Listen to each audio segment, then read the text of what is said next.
Bonsoir tout le monde. Ça va bien? Alors, aujourd'hui, vous pouvez attacher vos ceintures parce que vous allez voyager un petit peu. C'est ça. Parce que du coup, avec mes camarades derrière, on va vous raconter une histoire. Une histoire de tour du monde, un petit peu magique. Parce que c'est pas juste avec un avion, mais vous allez croiser des dragons, des serpents, des sirènes, ce genre de choses. Donc, c'est un conte pour classe de percussion.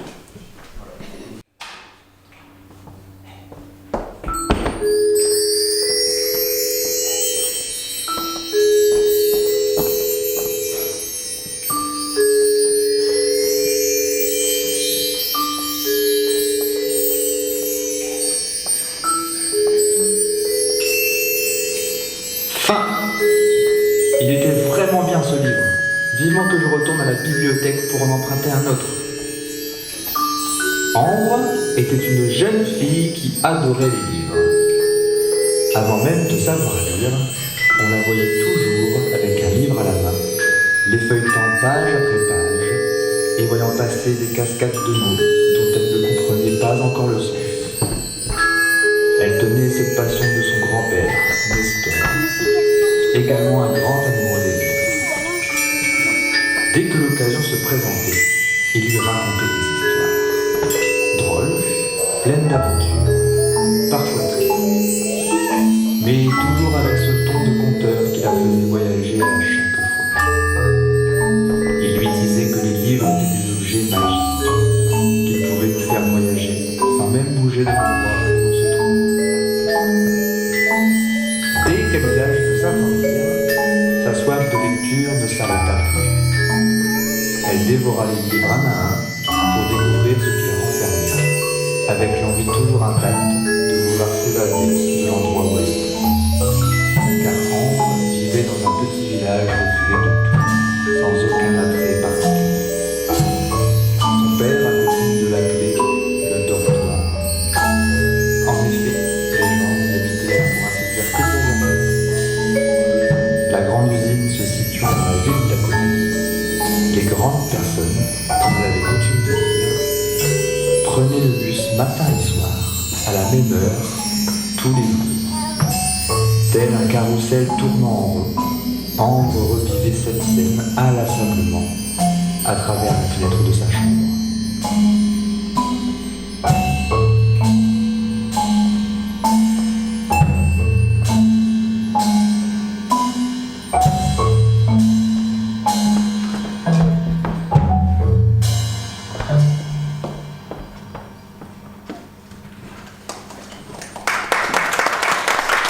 Dépêche-toi, Ambre, tu vas être en retard à l'école.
fille reprit ses esprits. Elle se demanda ce qu'il venait de lui arriver. Elle regarda autour d'elle et comprit qu'elle avait atterri dans un jardin. Il était bien différent de ce qu'elle connaissait. Tout était impeccablement entretenu et les couleurs étaient extraordinaires. Des allées de cailloux au blanc pur, une pelouse vert pomme, de magnifiques arbres centenaires aux fleurs roses, de petites mares dans lesquelles nageaient des poissons arc-en-ciel. Elle n'en croyait pas ses yeux. Ambre se leva et fit un petit tour pour découvrir les alentours. Soudain, elle entendit un bruit qui provenait de derrière les haies. Ambre se précipita pour se cacher derrière l'arbre. C'est là qu'elle aperçut un oiseau gigantesque. Faisant bien 2 mètres de hauteur, il avait le dos recouvert d'écailles rouge feu jusqu'en haut du cou, des yeux jaune soleil et la tête ornée d'une couronne de plumes, toutes plus colorées les unes que les autres. La créature, faisant mine de rien, se dirigea vers l'étang pour se désaltérer et lança « Je sais que tu es là. Tu peux sortir de ta cachette. Je ne te ferai rien. » Ambre n'en revenait pas. Un oiseau qui parle. Elle sortit de sa cachette et s'approcha méfiante près de l'oiseau. « Qui es-tu, jeune demoiselle ? » ?»« Je m'appelle Ambre. Et vous, qui êtes-vous ? » ?»« Je suis Akira, gardien de ces lieux. Comment t'es-tu retrouvée ici ? » La petite fille commença à lui raconter sa mésaventure. Elle finit son histoire en lui tendant ce fameux livre qu'il avait emmené ici. À la vue de ce dernier, Akira eut un mouvement de recul. « Le Shinzusho, comment t'es-tu procuré ce livre ? Qui te l'a donné ? » ?»« Personne. Je l'ai trouvé dans la bibliothèque de mon village. » Et tout en continuant à réfléchir au livre, Akira s'en alla dans la bâtisse qui se trouvait au-delà du petit pont en bois. Ambre s'empressa de le suivre. « Pourquoi es-tu si affolée ? Tu as l'air de connaître ce livre. De quoi il parle ? » ?»« Eh bien oui, ce n'est pas n'importe quel livre que tu tiens dans les mains. C'est le livre des 5 pierres du continent. Et je le cherche en vain depuis plusieurs jours. » « Attends, Akira, je ne comprends pas ce que tu me racontes. Est-ce que tu peux m'expliquer ? » ?»« Dans notre monde, il existe 5 pierres qui sont les joyaux des 5 continents. Chacun d'eux représente l'âme de ces terres. Le livre que tu possèdes est le Shinzusho. Il renferme l'ensemble des savoirs qui forgent notre monde, possédant sur la couverture 5 emplacements, accueillant les pierres de continent. Tu ne peux lire son contenu que si les 5 pierres sont réunies. Le fait que tu aies ce livre sans les pierres signifie que quelque chose s'est produit. « Et où sont ces pierres ? » demanda Ambre. « Elles sont reparties dans leur territoire. Lorsqu'un danger survient, elles apparaissent auprès de leurs gardiens respectifs. Il faut pas... » Prenant le chemin menant au centre du village, elle entendit de la musique. Tous les villageois étaient présents autour d'un feu. La musique tambourinait et les danseurs étaient à l'action autour de ces braises incandescentes.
Après ce voyage pour le moins mouvementé, la jeune Ambre se retrouva en pleine forêt. Heureusement, un buisson avait amorti sa chute. Elle prit le sentier qui se trouvait non loin de là, la forêt s'étendant à perte de vue.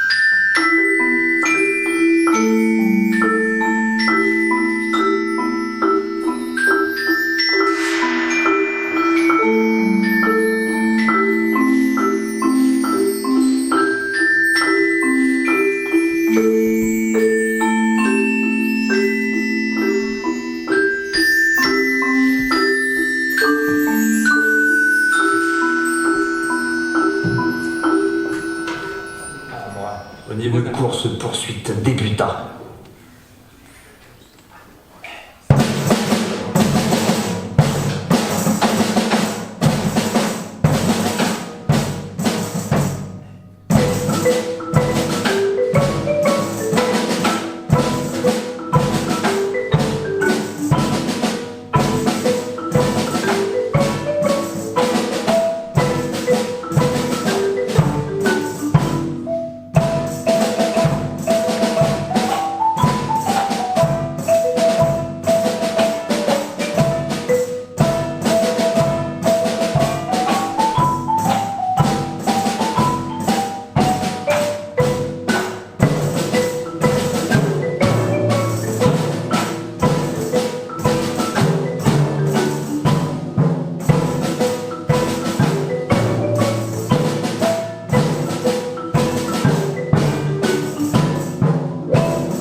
ne l'avait donc pas rêvé.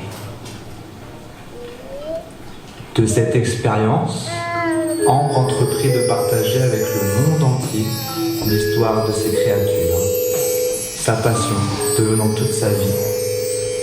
Elle deviendra écrivaine et conteuse, espérant que, comme elle, les petites personnes, comme les grandes, puissent s'évader avec ces histoires.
Et bien voilà, j'espère que vous vous êtes bien promenés.